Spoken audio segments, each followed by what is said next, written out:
ಹೆಂಗೆ ನಮ್ ಸಿಟಿ ಮೇಸ್ಟ್ರು ನಿಂಗ್ ಸಿಟಿ ಮೇಸ್ಟ್ರ್ ಆದ್ರೆ ಅವ್ರು ನನಗೆ ಹಳ್ಳಿ ಮೇಸ್ಟ್ರ್.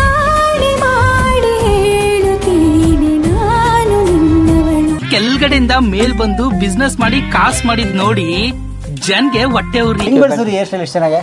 ಸರ್ ಅದಕ್ಕೆ ಏನು ಗೊಬ್ಬರ ಹಾಕ್ಬೇಕೆ ಏನು ಬಿಟ್ರೆ ಸಾಕು, ಬಟ್ ಬದುಕು ಕೊಟ್ಟಿದೆ ಅಂತ ಸದ್ಯಕ್ಕೆ ಬಿಟ್ಟಿದ್ದೀನಿ. ಈ ಮನೆಗೆ ಬಂದು ಒಂದು 5 ವರ್ಷ ಆಯ್ತು ಸರ್. ಇವಳು ನಮ್ಮ ಅಕ್ಕನ ಮಗಳೇ ಸರ್, ನಮ್ಮ ತಾಯಿ ಸರ್. ತಾಳಿಕೋಟೆ ಅಂತ ಕೊಡೆಕಲ್ ಪಕ್ಕದಲ್ಲಿ ತಾಳಿಕೋಟೆ ಬರುತ್ತೆ. ಒಂದೊಂದು ದಿನ ಮಧ್ಯಾಹ್ನ ಇದ್ದರೆ ರಾತ್ರಿ ಇಲ್ಲ, ರಾತ್ರಿ ಇದ್ದರೆ 2 ಹೊತ್ತು ಇರಲ್ಲ, 1 ಹೊತ್ತು ತಿಂದು ಬದುಕಿರೋ ಕ್ಷಣಗಳು ಆ ಸ್ಕೂಲಲ್ಲಿದೆ. ಸೊ 6-7 ವರ್ಷ ನಾನು ಟೊಯೋಟೋದಲ್ಲಿ ಕೆಲಸ ಮಾಡಿದೆ. ನನ್ನ ಜೊತೆ ಚಿಕ್ಕ ವಯಸ್ಸಿಂದ ಇದ್ದಿದ್ದು ಒಂದೇ ಹುಚ್ಚು ಸಿನಿಮಾ ಇತ್ತು. ಹುಷಾರು ಒಂದೇ ಏಟು. ಸ್ನೇಹಿತರೆ ಬನ್ನಿ ಟಗರು ಪಲ್ಯ ಟೇಸ್ಟ್ ನೋಡೋಣ ಸ್ನೇಹಿತರೆ. ನಾವು ಹೋಗಿ ಹೌದು ಕನ್ನಡದಲ್ಲಿ ಟಗರು ಪಲ್ಯ ಅಂತ ಹೇಳಿ ಒಂದು ಒಳ್ಳೆ ಸಿನಿಮಾ ಬಂದಿತ್ತು ಸ್ನೇಹಿತರೆ. ತುಂಬ ವಿಡಂಬನಾತ್ಮಕವಾಗಿ ತುಂಬ ಚೆನ್ನಾಗಿ ಮಾಡಿದರು ಸಿನಿಮಾನ. ಆ ಟಗರು ಪಲ್ಯ ಸಿನಿಮಾದಲ್ಲಿ ಒಂದು ವಿಶಿಷ್ಟವಾದಂಥ ಒಂದು ಪಾತ್ರ ಮಾಡಿದಂಥ ಒಬ್ಬ ಕಲಾವಿದನ ನೀವು ನೋಡೇ ಇರ್ತೀರ ಅಲ್ವಾ. ಬನ್ನಿ ನಾವು ಅವ್ರನ್ನ ಹೋಗಿ ಮಾತಾಡ್ಸೋಣ ಸ್ನೇಹಿತರೆ. ಅವ್ರ ಹೆಸರು ಮಹಾಂತೇಶ್ ಅಂತ ಹೇಳಿ. ಅವರು ಮೂಲತಃ ಅವರು ರಂಗಭೂಮಿ ಕಲಾವಿದರು. ಅವರು ಉತ್ತರ ಕರ್ನಾಟಕದ ಪ್ರತಿಭೆ. ಇದು ಬೆಂಗಳೂರಿನ ರಾಜರಾಜೇಶ್ವರಿ ನಗರ ಸ್ನೇಹಿತರೆ. ನಮ್ಮ ಒಳ್ಳೆ ಕಲಾವಿದನ ಮಾತಾಡ್ಸೋಣ. ಸ್ವಾಮಿ ಹೇಗಿದ್ದೀರಾ ಸರ್? ಸೂಪರ್ ಚೆನ್ನಾಗಿದ್ದೀನಿ. ಚೆನ್ನಾಗಿದ್ದೀರಾ? Super sir. ಸ್ನೇಹಿತರೆ ನೋಡಿ ಇವರೇ ಮಹಾಂತೇಶ್ ಅವರು ಸ್ನೇಹಿತರೆ. ಅಣ್ಣ ನಿಮ್ಮ ಹೇರ್ ಸ್ಟೈಲೇ ನಿಮ್ಮ ಹೈಲೈಟು. ಅದೇ ಆಸ್ತಿ ಇವಾಗೂ ಕೂಡ. ಹೌದಾ? ಸೊ ಕೂದಲನ್ನೇ ಆಸ್ತಿ ಮಾಡ್ಕೊಂಡಿರೋಂಥ ನಮ್ಮ ಮಹಾಂತೇಶ್ ಅವರ ಬದುಕಿಗೆ ನಿಮಗೆ ಸ್ವಾಗತ. ಹೆಂಗೆ ಬೆಳೆಸಿದ್ರಿ ಹೇರ್ ಸ್ಟೈಲ್ ಇಷ್ಟು ಚೆನ್ನಾಗೆ? ಸರ್ ಅದಕ್ಕೆ ಏನು ಗೊಬ್ಬರ ಹಾಕ್ಬೇಕೆ ಏನು ಬಿಟ್ರೆ ಸಾಕು, ಬಟ್ ಬದುಕು ಕೊಟ್ಟಿದೆ ಅಂತ ಸದ್ಯಕ್ಕೆ ಬಿಟ್ಟಿದ್ದೀನಿ. ಬನ್ನಿ ಹೋಗೋಣ. ಇಲ್ಲಿ ಈ ಕಡೆ ಬನ್ನಿ. ಈ ಕಡೆ ಆ ಕಡೆ ಯಾರ್ದು ಬೇರೆ ಮನೆಗೆ ಹೋಗ್ತೀವಿ? ಇಲ್ಲ, ಪಕ್ಕದವ್ರ ಮನೆ ಬಿಡಿ, ಹಾಗೇನಿಲ್ಲ. ಮನೆ ಕರೆಕ್ಟಾಗಿ ಸಿಕ್ಬಿಡ್ತು ಸರ್ ನಿಮಗೆ. ಪರ್ಫೆಕ್ಟಾಗಿ ಕಳಿಸಿದ್ರೆ ಲೊಕೇಶನ್ ನೀವು. ಪರ್ಫೆಕ್ಟಾಗಿ ಕಳಿಸಿದಿರ ಲೊಕೇಶನು. ಬನ್ನಿ ಒಳಗಡೆ ಹೋಗೋಣ. ಎಸ್. ಈ ಕಲಾವಿದರು ಒಳ್ಳೇದಾಗ್ಲಿ, ಇವ್ರ ಅರಸೈನ ಪ್ರೇಮ ಪ್ರಸಂಗ ಸೂಪರ್ ಹಿಟ್ ಆಗಲಿ. ಈ ಹಿಂದೆ ಸ್ನೇಹಿತರೆ ಕನ್ನಡದಲ್ಲಿ ಪರಸಂಗದ ಗೆಂಡೆ ತಿಮ್ಮ ಅಂತ ಒಂದು ಒಳ್ಳೆ ಸಿನಿಮಾ ಬಂದಿತ್ತು. ನಮ್ಮ ಗೆಂಡೆ ತಿಮ್ಮ ಲೋಕೇಶ್ ಅವರು ತುಂಬಾ ಅದ್ಭುತವಾಗಿ ಅಭಿನಯಿಸಿದ್ರು ಸಿನಿಮಾದು. ಅದಾದ್ಮೇಲೆ ಈಗ ಅರಸಯ್ಯನ ಪ್ರೇಮ ಪ್ರಸಂಗ ಅದೇ ತರ ಸೌಂಡ್ ಆಗ್ತಾ ಇದೆ, ಫೀಲ್ ಆಗ್ತಾ ಇದೆ. ಅದ್ರ ಬಗ್ಗೆ ಎಲ್ಲ ಮಾತಾಡೋಣ. ಮುಖ್ಯವಾಗಿ ಮಹಾಂತೇಶ್ ಅವ್ರ ಲೈಫ್ ಬಗ್ಗೆ ಮಾತಾಡೋಣ. ಎಸ್. ಸ್ವಗೃಹ. ಎಸ್. Very nice. ಯಾವಾಗ ಬಂದ್ರಿ ಮನೆಗೆ? ಈ ಮನೆಗೆ ಬಂದು ಒಂದು 5 ವರ್ಷ ಆಯಿತು ಸರ್. ನಾನು RR ನಗರ ಎಂಟ್ರಿ ಆಗಿದ್ದೆ, ಫಸ್ಟ್ ಮನೆಯೇ ಇದೆ, ಇವಾಗಲೂ ಇದೆ. ಇಲ್ಲಿ ಬಂದು ಒಂದು 5 ವರ್ಷ ಆಯ್ತು ಈ ಮನೆಗೆ ಬಂದು. ಈ ಸಿನಿಮಾದವ್ರಲ್ಲ ಯಾಕೆ ಜಾಸ್ತಿ RR ನಗರದಲ್ಲಿ ಇರ್ತಾರಲ್ಲ? ಯಾರೋ ಹೇಳಿದ್ರು ಕಲಾವಿದರಿಗೆ ಆ ಏರಿಯಾ ಆಗಿ ಬರುತ್ತೆ ಅಂದರೆ ಯಾವುದದು ಕುಬೇರನ ಮೂಲೆ ಅಂತ ಯಾರೋ ಸ್ನೇಹಿತರು ಹೇಳಿದ್ರು. ಸೊ ಹೀಗಾಗಿ RR ನಗರಕ್ಕೆ ಎಂಟ್ರಿ ಕೊಟ್ವಿ. ನನ್ನ ಆಲ್ಮೋಸ್ಟ್ ಸ್ನೇಹಿತರು RR ನಗರದಲ್ಲೇ ಇರೋದು. ಹಿಂಗಾಗಿ ಓಕೆ ನಾವು ಹೋಗೋಣ ಅಂತೇಳಿ ಇಲ್ಲಿ ಬಂದಿದ್ದೆ. ನಾ ಬಂದಾಗ bachelor, present to family. So RR ನಗರಕ್ಕೆ ಹೋಗಿ ಕ್ಲಿಕ್ ಆಗ್ತೀವಿ ಅಂತ ಹೇಳಿದಕ್ಕೆ ಮದುವೆ ಮಾಡ್ಕೊಂಡ್ಬಿಟ್ಟಿದ್ದೀರಾ? ಒಳ್ಳೆದಾಗಿದೆ ನಮ್ಮ ಲೈಫಲ್ಲಿ. ಹೌದು, ಅದ್ಭುತವಾಗಿ. ಈ ಮಗು ನಂದೇ ಸರ್. ಮಗುನ ಮಾಡ್ಬಿಟ್ಟಿದ್ದಾರೆ ಅಲ್ಲ ಸರ್? ಈ ಮಗು ನಿಮ್ದಂತ ಗೊತ್ತು ಸರ್, ಮಗು ಇದೆಯಲ್ಲ ಅಂತ ಕೇಳಿದೆ. ಹೌದು ಸರ್. ಮಗ ಮಲಗಿದಾನೆ ಅವನು. ಇವಾಗ ಮಲಗಿದ್ದಾನೆ, ಎದ್ದಾಡ್ತಾವನೆ. ಹಿಂಗೆ ಸೌಂಡ್ ಬಾರಪ್ಪ ಬಾರಪ್ಪ. ಎಸ್.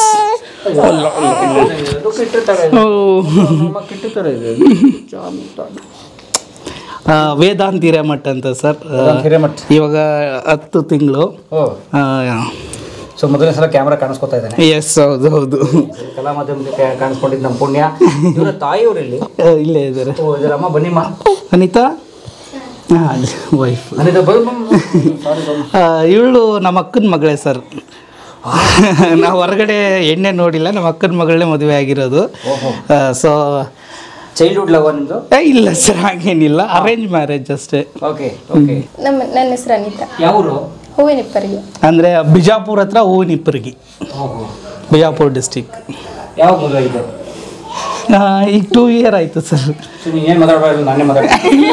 ಹಚ್ಕೊಳ್ತಾಳೆ ಅಂತ. ಕ್ಯಾಮ್ರಾ ಮುಂದೆ ಜಾಸ್ತಿ ಇದೆ.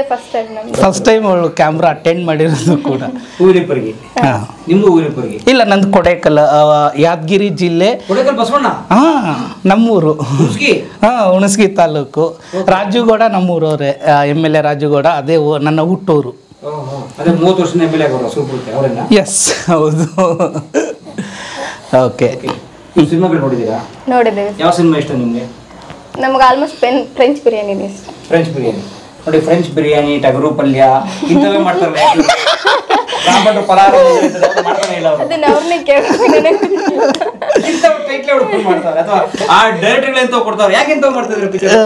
ಗೊತ್ತಿಲ್ಲ ಸರ್, ಆದರೆ ನನ್ನ ಅದೃಷ್ಟಕ್ಕೆ ಪಾತ್ರಗಳು ಚೆನ್ನಾಗಿ ಸಿಗ್ತಾ ಇದೆ. ನೀವು ಹೇಳ್ದಂಗೆ ಬಿರಿಯಾನಿ, ನಾನ್ ವೆಜ್ ಇರೋಂಥ ನೇಮ್ಗಳೇ ಸಿಗ್ತಾ ಇದೆ. ಬಟ್ ಅದರೊಳಗಡೆ ಪಾತ್ರಗಳು ಚೆನ್ನಾಗಿ ಆಯ್ಕೆ ಆಗ್ತಾ ಇದೆ, ಅದು ನನ್ನ ಅದೃಷ್ಟ. ಓಕೆ, ಬಹುಶಃ ನಿಮ್ಮ ನೆಕ್ಸ್ಟ್ ಪಿಕ್ಚರ್ ನಾಟಿ ಕೋಳಿ ಅಂತ ಇರ್ಬೇಕು. ನೀವು ಒಳ್ಳೆ ಟೈಟ್ಲೆ ಕೊಟ್ರಿ ಸರ್, ನೋಡೋಣ. ಆದರೆ ಯಾರಾದರೂ ನಾಟಿ ಕೋಳಿ ಇಟ್ಕೊಂಡು ಮಾಡ್ತಾರೆ ಅನ್ಸುತ್ತೆ. ಒಳ್ಳೆದಾಗಲಿ ನಿಮಗೆ. Yes, okay, thank you. ಇವನು ಒಳ್ಳೆದಾಗಲಿ. ವೇದಾಂತ್ ನಿಮ್ಮ ಚಾನೆಲ್ ನಾನು ತುಂಬ ಫಾಲೋ ಮಾಡ್ತಾ ಇರ್ತೀನಿ, ಹಲವಾರು ಇಂಟರ್ವ್ಯೂಗಳನ್ನ ನೋಡಿರ್ತೀನಿ. ಯಾಕಂದರೆ ನೀವು ಪ್ರತಿಯೊಬ್ಬರು ಬದುಕನ್ನು ಜನಕ್ಕೆ ತಂದಿಡ್ತೀರ ಗೊತ್ತಾ, ಒಂದು ಮಿರರ್ ಥರ ತಂದಿಡ್ತೀರ. ಅದು ಆಡಿಯನ್ಸ್ಗೆ ನೋಡಿದಾಗ ಅವ್ರಿಗೊಂದು ಇನ್ಸ್ಪೈರ್ ಆಗ್ತಾರೆ ಗೊತ್ತಾ. ಆ ಕತೆ ನೋಡಿ, ಆ ಕತೆ ಕೇಳಿ ಒಂದು ಒಳ್ಳೆ ಕೆಲಸ ಮಾಡ್ತಾಯಿದ್ರೆ ನಿಮ್ಮ ಚಾನಲ್ಗೂ ಕೂಡ ಒಳ್ಳೇದಾಗಲಿ. ನಮ್ಮ ತಾಯಿ ಸರ್. ನಿಮ್ಮ ತಾಯಿಯವರು ಫೋಟೋ ಕೊಡಿ ಕೆಳಗಡೆ. ಎಷ್ಟು ಚೆನ್ನಾಗಿದೆ ಫೋಟೋ ಅದು. ಎಸ್, ಕೊಟ್ಟೆ.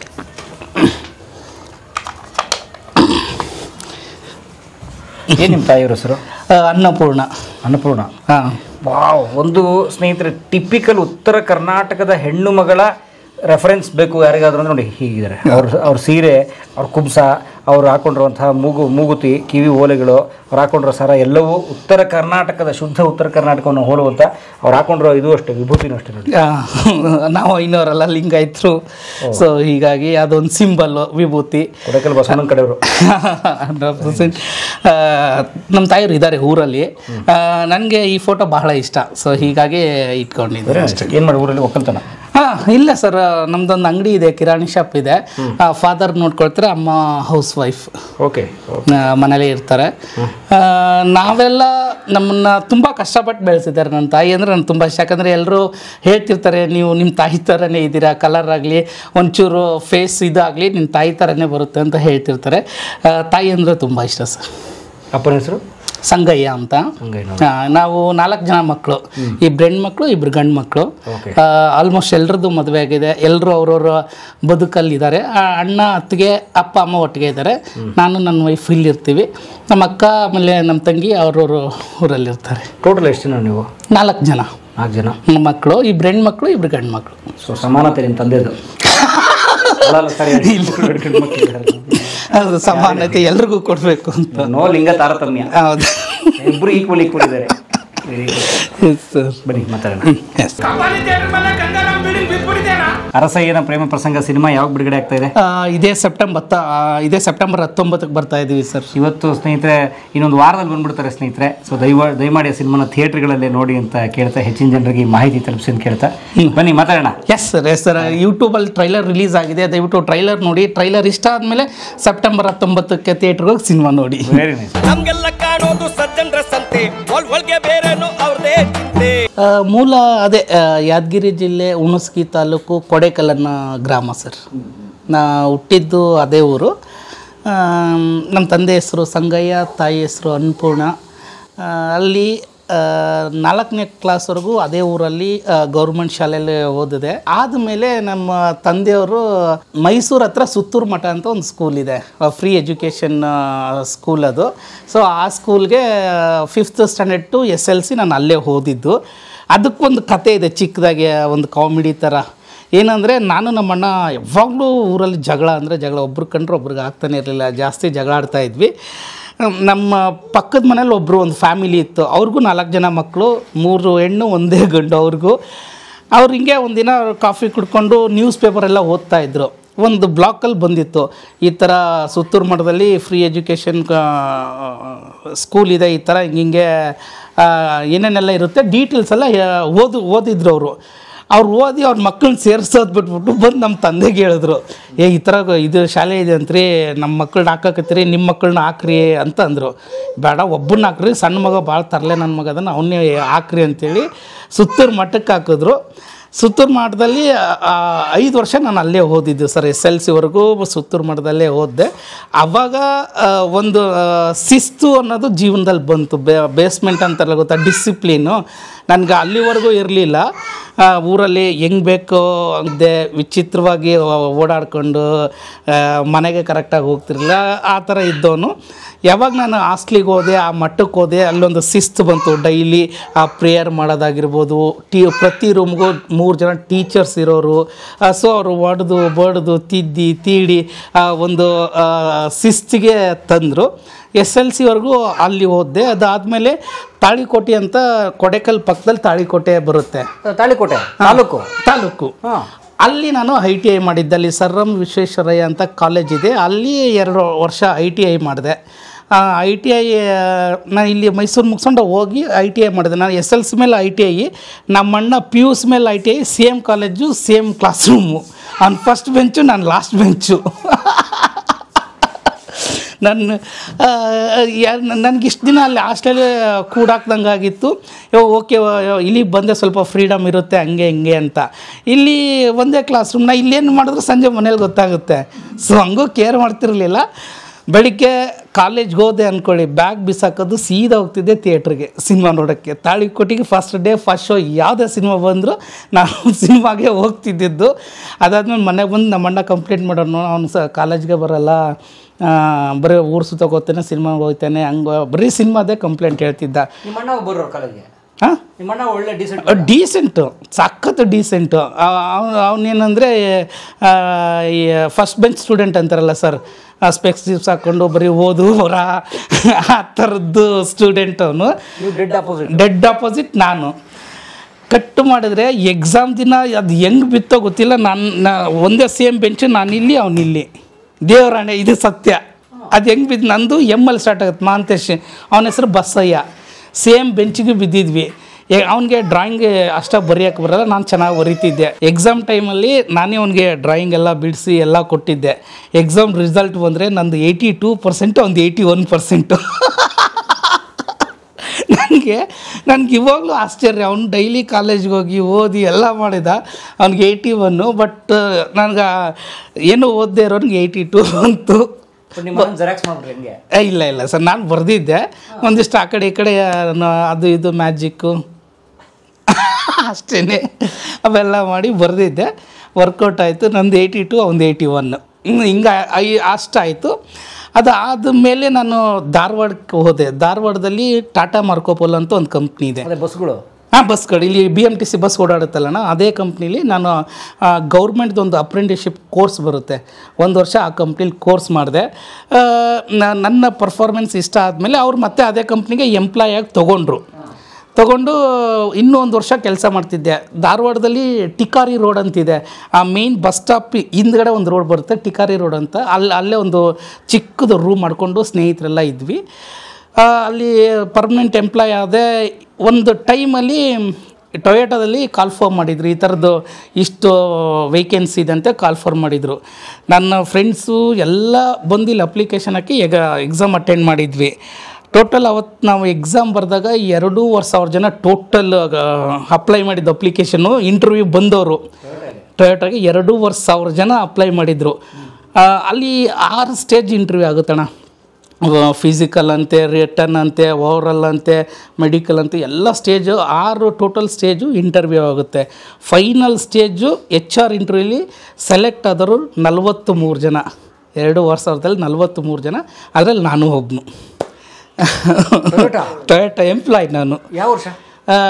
2010 ಎಂಡ್, ಅಂದರೆ ಡಿಸೆಂಬರಿಂದ 2016ವರೆಗೂ. ಸೊ 6-7 ವರ್ಷ ನಾನು ಟೊಯೋಟಾದಲ್ಲಿ ಕೆಲಸ ಮಾಡಿದೆ. ಫಸ್ಟ್ ಇಯರು ಪ್ರೊಫೆಷ್ನಲ್ ಫೀಲ್ಡ್ ಅಂತ ಇರುತ್ತೆ, ನಾವು ಎಂಟ್ರಾದಾಗ. ಅದು 1 ವರ್ಷ ಆಗ್ತಿದ್ದಂಗೆ ಪರ್ಮನೆಂಟ್ ಎಂಪ್ಲಾಯ್ ಅಂತ ಕನ್ಫರ್ಮ್ ಆಗುತ್ತೆ. ಸೊ ಲೈಫು ತುಂಬ ಮಾಸಾಗಿ ಕ್ಲಾಸಾಗಿ ತುಂಬ ಎಂಟರ್ಟೈನ್ ಮುಖಾಂತರ ಹೋಗ್ತಾನೆ ಇತ್ತು. ಜಾಲಿ, ಕಷ್ಟ ಅನ್ನೋದು ಏನೂ ನೋಡೇ ಇಲ್ಲ ನಾನು. ಪ್ರತಿ ತಿಂಗಳ ಸಂಬಳ ಬರುತ್ತೆ, ಮನೆಗೊಂದಿಷ್ಟು ಕೊಡ್ತಿದ್ದೆ, ನಾ ಖರ್ಚು ಮಾಡ್ತಿದ್ದೆ, ಫ್ರೆಂಡ್ಸ್ ಖರ್ಚು ಮಾಡ್ತಿದ್ದೆ, ಪ್ರತಿ ವಾರ ಸಿನಿಮಾ ನೋಡ್ತಾ ಇದ್ದೆ, ರಾಯಲ್ ಆಗಿದ್ದೆ. ಈ ಒಂದು ಪ್ರೋಸೆಸ್ಸಲ್ಲಿ ನನಗೆ ಒಂದು ಸಾರಿ ಅನಿಸ್ತು, ಇದು ಲೈಫ್ ಇಷ್ಟೇನಾ ಅಂತಣ. ಯಾಕೆಂದರೆ ಟೊಯೋಟಾದಲ್ಲಿ ಇದ್ದಾಗಲೇ ಎಷ್ಟಿತ್ತು ಸಂಬಳ? ಅಲ್ಲಿ 40 ಚಿಲ್ಲರೆ ಬರೋದಣ್ಣ. ಯಾವ ವರ್ಷ? ನಾನು ಬಿಡಬೇಕು 2016 ಟೈಮಲ್ಲಿ 40 ಚಿಲ್ಲರೆ ಇತ್ತು. 10 ವರ್ಷದಿಂದ. 40 1 ಲಕ್ಷಕ್ಕೆ ಸಮ. ಈಗ ನನ್ನ ಜೊತೆ ಜಾಯಿನ್ ಆದವ್ರಿಗೆ ಇವಾಗ 80-90 ಇದೆ. 1 ಲಕ್ಷ. 1 ಲಕ್ಷ ಹತ್ತತ್ರ. ಅವ್ರಿಗೆ ಪ್ರತಿ ವರ್ಷ ಬೋನಸ್ ಅಂತ ಕೊಟ್ಟರೆ 1-1.5 ಲಕ್ಷ ಬರುತ್ತೆ. ಪ್ರತಿಯೊಂದು ಟೊಯೋಟೋದಲ್ಲಿ ಫೆಸಿಲಿಟಿ ಬೊಂಬಾಟಾಗಿದೆ. ಸೊ ಎಲ್ಲನೂ ರಾಯಲ್ ಲೈಫು ಪಾಸ್ ಹಿಂಗೆ ಹೋಗ್ತಾ ಇತ್ತು. ಏನಾದರೂ ನಮ್ಮಣ್ಣ ಎಜುಕೇಷನ್ ಮಾಡಿದ್ರು. ಅವನೀಗ ಪಂಡಿತ್ ಅಂದರೆ ಪೂಜಾರಿ ಆಗಿದ್ದಾರೆ. ವೇದ ಗೀದ ಎಲ್ಲ ಓದಿದ್ದಾನೆ.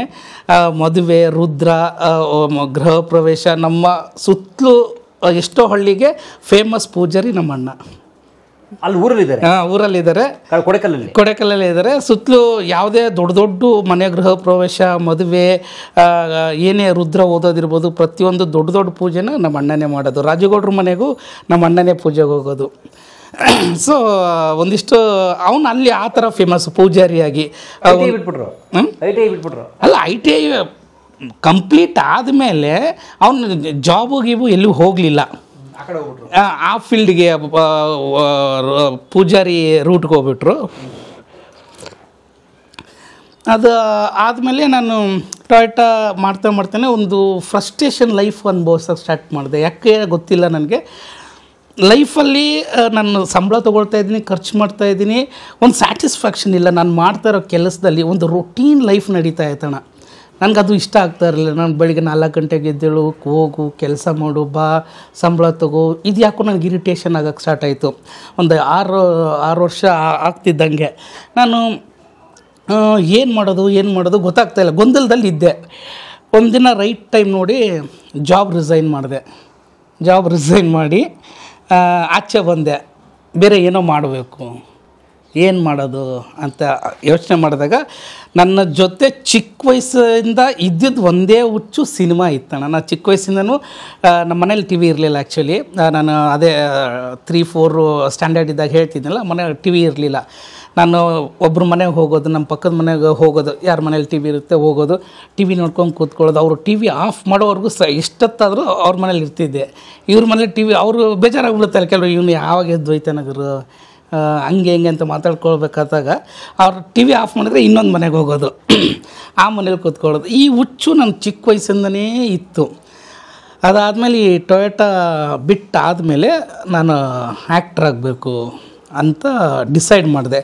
ನಾನು ಸಣ್ಣಕ್ಕಿದ್ದೆ, ಒಂದು 35-40 kg ಅಷ್ಟೇ ಇದ್ದಿದ್ದು ಸಣ್ಣಗೆ. ಅದಾದಮೇಲೆ ಏನು ಆ್ಯಕ್ಟ್ರ್ ಆಗಬೇಕಂದ್ರೆ ಏನು ಮಾಡಬೇಕು, ಐ ಡೋಂಟ್ ನೋ. ನನಗೆ ಇಂಡಸ್ಟ್ರಿ ಅಂದರೆ ಗಂಧ ಗಾಡಿ ಎಂಥದ್ದು ಗೊತ್ತಿಲ್ಲ. ಹಿಂಗೆ ಸ್ನೇಹಿತರು ನಾನು ಆ್ಯಕ್ಟ್ರ್ ಆಗಬೇಕು, ಏನು ಮಾಡೋದು ನನಗೇನು ಗೊತ್ತಿಲ್ಲ, ಆ್ಯಕ್ಟಿಂಗ್ ಗೊತ್ತಿಲ್ಲ, ಭಯ ಇದೆ ಅಂತ ಫ್ರೆಂಡ್ಸ್ ಹತ್ರ ಮಾತಾಡ್ಬೇಕಾದಾಗ ಅವರು ಏನಂದರು, ಈ ಥರ ಥಿಯೇಟ್ರ್ ಟೀಮ್ಗಳಿರ್ತವೆ, ಇಲ್ಲ ಆ್ಯಕ್ಟಿಂಗ್ ಸ್ಕೂಲ್ಗಳಿರುತ್ತೆ, ಅದನ್ನೊಂದು 2-3 ಕಡೆ ವಿಚಾರಿಸು, ಹಂಗೆ ಹಿಂಗೆ ಅಂತ ಹೇಳಿದಾಗ ಒಬ್ಬರು ಪ್ರವೀಣ್ ಅಂತ ನನ್ನ ಸ್ನೇಹಿತ, ಅವರು ನನ್ನ ಫ್ರೆಂಡ್ ಕಡೆಯಿಂದ ಫ್ರೆಂಡ್ ಆಗಿದ್ದರು. ಅವನಿಗೆ ಅಭಿನಯ ತರಂಗ ಗೊತ್ತಿತ್ತು. ಇಲ್ಲೊಂದು ಹನುಮಂತ ನಗರ ಹತ್ರ ಅಭಿನಯ ತರಂಗ ಇದೆ, ಬನ್ನಿ ಕರ್ಕೊಂಡು ಹೋಗ್ತೀನಿ ಅಂತ ಹೇಳ್ಬಿಟ್ಟು ಅಭಿನಯ ತರಂಗಕ್ಕೆ ಹೋಗಿ ಜಾಯಿನ್ ಮಾಡಿಸ್ದ. ಜಾಯಿನ್ ಮಾಡಿಸಿದ್ಮೇಲೆ ನಾನು ಫಸ್ಟಲ್ಲಿ ಸೇರಿಕೊಂಡಿದ್ದು 1 ಇಯರ್ ಕೋರ್ಸ್ ಆಲ್ರೆಡಿ ಸ್ಟಾರ್ಟಾಗಿ 2 ತಿಂಗಳು ಆಗೋಗ್ಬಿಟ್ಟಿತ್ತು. 1 ಇಯರ್ ಕೋರ್ಸು ಸ್ಟಾರ್ಟಾಗಿ 2 ತಿಂಗಳು ಆಗೋಗ್ಬಿಟ್ಟಿದೆ. Acting course 1 year diploma acting course 2 ತಿಂಗಳು ಆಗೋಗಿದೆ ಸ್ಟಾರ್ಟಾಗಿ. ನಾನು ಆ ಮೂಮೆಂಟ್ಗೆ ಹೋಗಿದ್ದೀನಿ, ಮೇಡಮ್ ನಾನು ಆ್ಯಕ್ಟಿಂಗ್ ಸೇರ್ಕೋಬೇಕು ಅಂತ. ಇಲ್ಲಪ್ಪ ಸ್ಟಾರ್ಟಾಗಿ ಆಲ್ರೆಡಿ 2 ತಿಂಗಳಾಯಿತು, ನೀ ನೆಕ್ಸ್ಟ್ ಇಯರ್ ಬಾ ಅಂತಂದರು. ಮೇಡಮ್ ದಯವಿಟ್ಟು ಗೌರಿ ದತ್ತು ಅಂತ ಆ ಸ್ಕೂಲಿನ ಪ್ರಾಂಶುಪಾಲರು, ಅವ್ರು ತುಂಬ ರಿಕ್ವೆಸ್ಟ್ ಮಾಡಿದೆ. ಆವಾಗ ಅವ್ರು ಏನಾದರೂ, ಇವಾಗ ಬೀದಿ ನಾಟಕ ಶಿಬಿರ ನಡೀತಾ ಇದೆ, ಅದು 10 ಡೇಸ್ ಮಾತ್ರ ಇರುತ್ತೆ, 10 ಡೇಸ್ಗೆ ಇಷ್ಟು ಫೀಸ್ ಆಗುತ್ತೆ ಅಂದರು.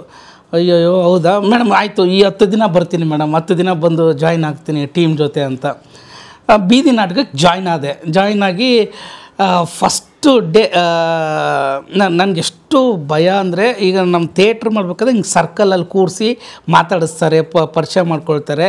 ಫಸ್ಟ್ ಡೇ ನಮ್ಮದೇನಾಗಿತ್ತು, ಸರ್ಕಲಲ್ಲಿ ಎಲ್ಲರೂ ನಿಲ್ಲಿಸಿದ್ದಾರೆ. ಏನು ಹೇಳ್ತಾ ಇದ್ದಾರೆ ಅಂದರೆ, ನಿಮ್ಮ ಪರಿಚಯ ಯಾವುದೋ ಒಂದು ಕ್ಯಾರೆಕ್ಟ್ರ್ ಮುಖಾಂತರ ನೀವು ಪರ್ಫಾರ್ಮ್ ಮಾಡಿ ಅಂತ. ನನಗೆ ಆಲ್ರೆಡಿ ಶಿವರಿಂಗ್ ಸ್ಟಾರ್ಟ್ ಆಗೋಯ್ತು. ನನಗೆ ನಾನು ಖೋಖೋ ಸ್ಟೇಟ್ ಪ್ಲೇಯರ್ ಆದ್ರೂ ಸ್ಟೇಜ್ ಮೇಲೆ ಸರ್ಟಿಫಿಕೇಟ್ ತೊಗೊಳಕ್ಕೆ ಹೋಯ್ತಿರಲಿಲ್ಲ, ಅಷ್ಟು ಭಯ ಸ್ಟೇಜ್ ಅಂದರೆ.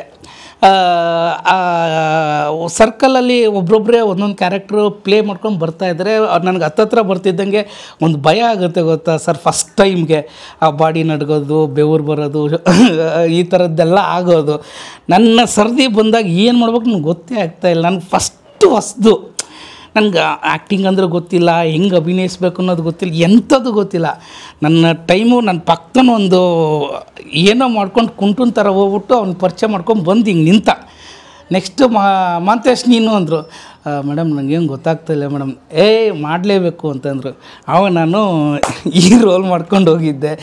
ಹಾಯ್ ನನ್ನ ಹೆಸರು ಮಾಂತೇಶ್ ಅಂದ್ಕೊಂಡು ನನ್ನ ಪರಿಚಯ ಮಾಡಿಕೊಟ್ಟು ವಾಪಸ್ ಬಂದು ನಿಂತೆ. ಆದಮೇಲೆ ಒಂದು ಚೂರು ಸಮಾಧಾನ ಆಯಿತು. ನನ್ನ ಪರಿಚಯ ಫಸ್ಟ್ ಟೈಮ್ ನಾನು ಆ್ಯಕ್ಟಿಂಗ್ ಮಾಡಿದ್ದು ತುಂಬ ವರ್ಸ್ಟಾಗಿ ಮಾಡಿದ್ದೆ, ಏನು ಗೊತ್ತಿಲ್ಲದಿರೋನು. ಆವಾಗೊಂದು ಧೈರ್ಯ ಸ್ಟಾರ್ಟ್ ಆಯಿತು, ಒಂದು ಕಾನ್ಫಿಡೆನ್ಸು ಬಿಲ್ಡ್ ಆಯಿತು. ಯಾಕೆಂದರೆ ನಾನು ಟೊಯೋಟಾ ಬಿಟ್ಟು ಆಚೆ ಬಂದಾಗ ಇದ್ದಿದ್ದು ಒಂದೇ ನನ್ನ ಜೊತೆ ಕಾನ್ಫಿಡೆನ್ಸು. ಏನಾದರೂ ಮಾಡಲೇಬೇಕು, ಲೈಫ್ನ ರಿಸ್ಕಿಗೆ ಇಟ್ಟು ನಾನು ಈ ಫೀಲ್ಡಿಗೆ ಬಂದಿದ್ದೀನಿ. ಈ ಒಂದು ಮೂಮೆಂಟಿಗೆ ನಾನು ಎಷ್ಟು ಸೀರಿಯಸ್ ಆಗಿರಬೇಕು ಅನ್ನೋದು ನನಗೆ ಒಳಗಡೆ ಇದೆ. ಬಟ್ ಅದನ್ನ ಎಕ್ಸ್ಪ್ರೆಸ್ ಮಾಡೋಕ್ಕೆ ಹೇಗೆ ಅನ್ನೋದು ಗೊತ್ತಾಗ್ತಾ ಇಲ್ಲ. ಹೇಗೆ ಅನ್ನೋದು ಗೊತ್ತಾಗ್ದಿರೋದಕ್ಕೆ ನನಗೆ ನಾನೇ ಒಳಗಡೆ ಧೈರ್ಯ ತುಂಬ್ಕೊಳ್ತಿದ್ದೆ. ಇಲ್ಲ, ಬಿಟ್ಟು ಬಂದಾಗೋಗಿದೆ, ಇವಾಗ ನೀನು ಏನಾದರೂ ಮಾಡಲೇಬೇಕು, ಈಗ ಏನಾದರೂ ನೀವು ಮಾಡಲೇಬೇಕು. ಆ ಒಂದು ಪ್ರೋಸೆಸ್ ನಡೆಯೋಕ್ಕೆ ಸ್ಟಾರ್ಟ್ ಆಯಿತು ಸರ್. ಒಂದು 3-4 ಮಂತ್ಸ್ ಆಯಿತು. ನನ್ನ ಹತ್ರ ಒಂದು ಫಂಡ್ ಇತ್ತು, ಅದು ಖಾಲಿಯಾಗೋಯಿತು. ಆ ಟೈಮಲ್ಲಿ ಗಿರಿನಗರದಲ್ಲಿದ್ದೆ. ಗಿರಿನಗರ ಹಿಂಗೆ ಡೌನ್ ಇಳಿದ ಮೇಲೆ ಹೋದರೆ ಅಲ್ಲಿ ಲೆಫ್ಟಲ್ಲಿ ಒಂದು ಟಾಪಲ್ಲಿ ಒಂದು ರೂಮ್ ಮಾಡ್ಕೊಂಡಿದ್ದೆ, ಚಿಕ್ಕದು ಬ್ಯಾಚುಲರ್ ರೂಮು. ಒಬ್ಬನೇ ಇದ್ದೆ. ಆ ಬಾಡಿಗೆ ಕೊಡೋಕ್ಕೂ ದುಡ್ಡಿಲ್ಲ ಇನ್ನು. ನಿಮ್ಮ ಟೊಯೋಟಾ ಸೇವಿಂಗ್ಸ್ ಖಾಲಿ ಆಗೋಗಿತ್ತು. ಅಂದರೆ ಬಿಫೋರ್ ಮನೆಗಿನೇ ಕೊಟ್ಟಿದ್ದು, ತಂಗಿ ಅಂದರೆ ಅಕ್ಕನ ಮದುವೆ ಆಗಿದ್ದು ಎಲ್ಲ ಸುಮಾರು ಇತ್ತು. ಅಲ್ಲೆಲ್ಲ ಫ್ಯಾಮಿಲಿ ವೆಲ್ ಸೆಟಲ್ಡ್. ಅಲ್ಲಿ ನಂದು ಏನೂ ಇಲ್ದಂಗೆ ಫ್ಯಾಮಿಲಿ ತುಂಬ ಸೆಕ್ಯೂರ್ ಆಗಿದ್ದರು, ಪ್ರಾಬ್ಲಮ್ಸ್ ಏನೂ ಇಲ್ಲ, ಅವರು ಆರಾಮಾಗಿದ್ದಾರೆ. ಇಷ್ಟು ದಿನದವರೆಗೂ ಅದು ದುಡ್ದಿದ್ದೀನಿ. ಈಗ ನನ್ನ ಕನಸಿಗೋಸ್ಕರ ನನ್ನ ಮನಸ್ಸಿಗೆ ಖುಷಿ ಕೊಡೋ ಕೆಲಸ ಮಾಡಬೇಕು ಅಂತ ಕೆಲಸ ಬಿಟ್ಟು ಬಂದಿದ್ನಲ್ಲ, ರೂಮ್ ಕೊಡೋಕ್ಕೆ ದುಡ್ಡಿಲ್ಲ. ಇನ್ನು ರೂಮ್ ಖಾಲಿ ಮಾಡಲೇಬೇಕು, ಎಲ್ಲಿ ಉಳಿಯೋದು ಗೊತ್ತಿಲ್ಲ. ನಾನೇನು ಮಾಡಿದೆ, ಅಭಿನಯ ತರಂಗ ಶಾಲೆಯಲ್ಲೇ ಸ್ಟೇ ಮಾಡೋಕ್ಕೆ ಸ್ಟಾರ್ಟ್ ಮಾಡಿದೆ. ಮೇಡಮ್ಗೆ ಹೇಳಿ ಅಲ್ಲೇ ಮೇಡಮ್ ಹೇಳಿರೋ ಅವರು ಸ್ಕೂಲ್ ಕೆಲಸ ಮಾಡಿಕೊಂಡು ಅದೇ ಅವ್ರ ಸ್ಕೂಲಲ್ಲೇ ಮಲಗೋದು, ಬೆಳಿಗ್ಗೆ ಎದ್ದೇಳೋದು, ಅಲ್ಲೇ ಸ್ನಾನ ಮಾಡೋದು. ಅಥವಾ ನನ್ನ ಫ್ರೆಂಡ್ಸ್ ಇರ್ತಾರಲ್ಲ ಅವ್ರ ರೂಮ್ಗೆ ಹೋಗಿ ಸ್ನಾನ ಮಾಡಿಕೊಂಡು ಮತ್ತೆ ಸ್ಕೂಲಿಗೆ ಬಂದು ಬೆಳಿಗ್ಗೆ ಮೇಡಮ್ಮು ಸ್ಪೆಷಲ್ ಕ್ಲಾಸ್ ತೊಗೊಳ್ತಾರೆ. ಸೆಲೆಬ್ರಿಟಿ ಮಕ್ಕಳಿಗೆಲ್ಲ ಸ್ಪೆಷಲ್ ಕ್ಲಾಸ್ ಅಂತ ಮಾಡ್ತಾರೆ. ಆ ಸ್ಪೆಷಲ್ ಕ್ಲಾಸು ಅಟೆಂಡ್ ಮಾಡ್ತಿದ್ದೆ. ದೆನ್ ಈವ್ನಿಂಗ್ ನನ್ನ ಕಾಲೇಜು 6 to 9 ನನ್ನ ಕ್ಲಾಸ್ ನಡೀತಾ ಇತ್ತು, ಅದನ್ನು ಅಟೆಂಡ್ ಮಾಡೋಕ್ಕೆ ಸ್ಟಾರ್ಟ್ ಮಾಡಿದೆ. ಬೆಳಿಗ್ಗೆ ಇವರು ಸ್ಪೆಷಲ್ ಕ್ಲಾಸು, ಈವ್ನಿಂಗ್ ಆ ಕ್ಲಾಸು. ನನಗೆ ತುಂಬ ಕಲಿಯೋಕ್ಕೆ ಸ್ಪೇಸ್ ಸಿಕ್ತು. ಅಲ್ಲೇ ಉಳ್ಕೊಂಡಿರೋದಕ್ಕೆ ಅಲ್ಲಿ ಮೇಡಮ್ ಹೇಳಿರೋ ಕೆಲಸ ಮಾಡಿಕೊಂಡು ಆ ಸ್ಕೂಲ್ ಕೆಲಸಗಳು, ಬ್ಯಾಂಕ್ ಕೆಲಸಗಳು ಪ್ರತಿಯೊಂದು ಮಾಡಿಕೊಂಡು ನನ್ನ ಬದುಕಲ್ಲಿ ಗೌರಿ ಮೇಡಮ್ ಸಖತ್ತು ಸಪೋರ್ಟ್ ಮಾಡಿದ್ದಾರೆ. ನಮ್ಮ ಪ್ರಾಂಶುಪಾಲರು ಗೌರಿ ದತ್ತು ಮೇಡಮ್ ತುಂಬ ಸಪೋರ್ಟ್ ಮಾಡಿದ್ದಾರೆ ನನಗೆ. ಏನು ತಲೆ ಕೆಡಿಸ್ಬಿಟ್ಟು ಆರಾಮಾಗಿರು, ನಿನಗೇನಾಗಲ್ಲ, ನಿನಗೇನಾದರೂ ಬೇಕಾದಾಗ ಹೇಳು, ಅದು ಇದು ಅಂತೆಲ್ಲ ಹೇಳಿ ಅಷ್ಟು ಸಪೋರ್ಟ್ ಮಾಡಿದ್ರು. ಸೊ ಇಲ್ಲಿಂದ ಕೋರ್ಸು ಹಾಗೆ ಹೋಗ್ತಾಯಿತ್ತು. ಊಟ ತಿಂಡಿದು ಸ್ವಲ್ಪ ಭಾಳ ಕಷ್ಟ ಆಗೋದು. ಒಂದೊಂದು ದಿನ ಮಧ್ಯಾಹ್ನ ಇದ್ದರೆ ರಾತ್ರಿ ಇಲ್ಲ, ರಾತ್ರಿ ಇದ್ದರೆ 2 ಹೊತ್ತು ಇರಲ್ಲ, 1 ಹೊತ್ತು ತಿಂದು ಬದುಕಿರೋ ಕ್ಷಣಗಳು ಆ ಸ್ಕೂಲಲ್ಲಿದೆ. ಇವಾಗ ಸ್ಪೆಷಲ್ ಕ್ಲಾಸಿಗೆ ಯಾರು ಸೆಲೆಬ್ರಿಟಿಗಳು ಮಕ್ಕಳು ಬರ್ತಿದ್ರು ಗೊತ್ತಾ, ಅವರು ಬೆಳಿಗ್ಗೆ 6 ಗಂಟೆ 7 ಗಂಟೆ ಕ್ಲಾಸ್ ಸ್ಟಾರ್ಟ್ ಆದರೆ 9 ಗಂಟೆಗೆ 8-8ವರೆಗೆ ಮುಗಿದೋಗೋದು ಕ್ಲಾಸು. 1 hour 2 hour ತೊಗೊಳ್ಳೋರು ಕ್ಲಾಸು. ಕ್ಲಾಸ್ ಮುಗಿದ ತಕ್ಷಣ ಬನ್ನಿ ಬ್ರೋ ಏನಾದ್ರು ತಿನ್ನೋಣ ಅಂತ ಅವ್ರು ಕರ್ಕೊಂಡು ಹೋಗೋರು. ಸೊ ಅವ್ರ ಜೊತೆ ಹೋಗಿ ತಿಂಡಿ ಮಾಡ್ಕೊಂಡು ಬರ್ತಿದ್ದೆ, ಅವರು ಕೊಡಿಸೋರು. ಈ ಥರದ್ದೊಂದಿಷ್ಟು ಲೈಫ್ ನಡೀತಾಯಿತ್ತು. ತುಂಬ ಸ್ಟ್ರಗ್ಲಿಂಗ್ ಅಂತೂ ಎಕ್ಸ್ಟ್ರಾಡಿನರಿ. ಬಟ್ ಒಂದು ಕ್ಲಾರಿಟಿ ನನಗೆ ಇದ್ದಿದ್ದೇನೆಂದರೆ, ನಾನು ಚೂಸ್ ಮಾಡಿರೋ ಫೀಲ್ಡ್ ಇದು. ಎಷ್ಟೇ ಕಷ್ಟ ಆದರೂ ಅದನ್ನು ಖುಷಿಯಾಗಿ ರಿಸೀವ್ ಮಾಡ್ಕೋಬೇಕು ನೀನು. ಯಾಕೆಂದರೆ ಬೇರೆಯವ್ರ ನಿರ್ಧಾರದಿಂದ ಆಗಿದ್ದರೆ ನೀನು ಕೊರಗಬೇಕು. ನೀನು ತೊಗೊಂಡಿರೋ ನಿರ್ಧಾರದಿಂದಾಗಿ ನೀನು ಕೊರಗಂಗಿಲ್ಲ. ಅದನ್ನು ಖುಷಿಯಾಗೆ ಎಕ್ಸೆಪ್ಟ್ ಮಾಡು. ಇವತ್ತು ಕಷ್ಟ ಇರ್ಬೋದು, ನಾಳೆ ಒಂದು ಏನಾದರೂ ಆಗುತ್ತೆ ಅನ್ನೋ ಒಂದು ಧೈರ್ಯ ಮಾತ್ರ ಅಗಾಧವಾಗಿತ್ತು. ಧೈರ್ಯ ಆ ವಿಚಾರದಲ್ಲಿ ಯಾವತ್ತೂ ಕುಗ್ಗಿರಲಿಲ್ಲ ಅಣ್ಣ ನಾನು. ಕಷ್ಟ ಅದು ಹೇಳಿದ್ನಲ್ಲ, ಊಟ ತಿಂಡಿ ರೂಮು ಪ್ರತಿ ಒಂದಕ್ಕೂ ಒಂದೊಂದು ರೂಪಾಯಿಗೂ ಕಷ್ಟಪಟ್ಟಿದ್ದೀನಿ. ನರ್ಕ ಇಳಿಸಿ ನಾಲ್ಗೆ ಹೊಲ್ಸಿದ್ರು ಮೂಗಲ್ ಆಟಿನ್ ಕನ್ನಡ. ಕಲಾ ಮಾಧ್ಯಮದ ಎಲ್ಲಾ ಎಪಿಸೋಡುಗಳು ನಿಮಗೆ ಸಿಗಬೇಕು ಅಂತಂದ್ರೆ ಕಲಾ ಮಾಧ್ಯಮ ಯೂಟ್ಯೂಬ್ ಚಾನೆಲ್ನ ಸಬ್ಸ್ಕ್ರೈಬ್ ಮಾಡಿ, ಬೆಲ್ ಐಕಾನ್ನ ಕ್ಲಿಕ್ ಮಾಡಿ, ತಪ್ಪದೇ ಮಾಡಿ. ಈ ವಿಡಿಯೋ ನೋಡಿದ್ದಕ್ಕೆ ನಿಮಗೆ ತುಂಬ ಧನ್ಯವಾದಗಳು. ಪುಸ್ತಕಗಳನ್ನು ಓದು ಮನಸ್ಸನ್ನು ಅರಳಿಸುತ್ತೆ, ಬುದ್ಧಿಯನ್ನು ಚುರುಕು ಮಾಡುತ್ತೆ, ಕಾಣದ ಹೊಸ ಲೋಕವನ್ನು ಪರಿಚಯಿಸುತ್ತೆ. ಹಾಗಾಗಿ ಓದುವ ಸಂಸ್ಕೃತಿ ಹೆಚ್ಚಾಗ್ಲಿ. ಧನ್ಯವಾದ.